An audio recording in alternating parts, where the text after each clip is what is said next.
நான் பிரெக்னென்ட் ஆனதை எங்க வீட்டுக்கார்ட்ட சொன்னேன். அது ஒரு கடந்தெடுத்து லூசு அது.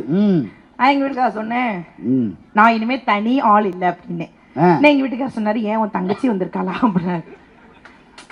இனிமே நீங்க என்ன பண்ணாலும் கேள்வி கேட்கறதுக்கு ஒரு ஆள் இருக்குன்னு, ஏன் உங்க அப்பனும் சேர்ந்து வந்திருக்கானாரு. சாம்பல் திங்கணும் போல இருக்குன்னு, தெரிய முடியும் உன் குடும்பம் சுடுகாட்டுல போய் கிடப்பீங்கன்னு. மாங்காய் திங்கணும், மோகர கட்ட சோறு திங்க மாட்டியா? அப்ப நான் சொன்னேன், லூசு பையல மாசமா இருக்கேன்டா அப்படின்னு. இப்படி எல்லாம் சொல்ல வேண்டியதா இருந்துச்சு. ஆண்களுக்கு எழுதல சட்டுன்னு புரியாது.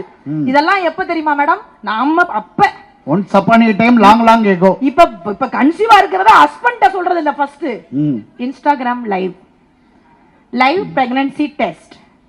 Friends pregnant or get friends. ஏபி அவளுங்க வந்து உனக்கு சீர் செய்ய போறாளுங்க. ஏகப்பட்ட பிரச்சனை இன்னைக்கு இந்த சோசியல் மீடியால வந்துருச்சுங்க.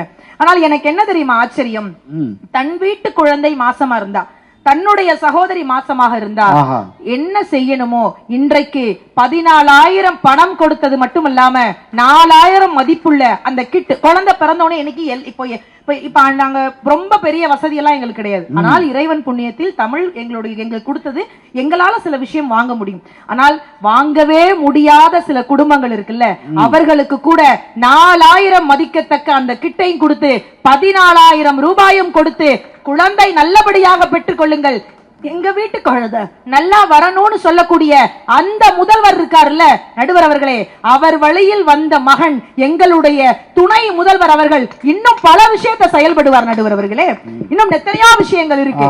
இன்றைக்கும் கூட எல்லாருக்காகவும் இன்னைக்கு நம்ம மரியாதைக்குரிய கலைஞர் அவர்களை சொல்லும் போது தொண்டர்களுக்காக நிறைய விஷயம் பண்ணிருக்காங்க.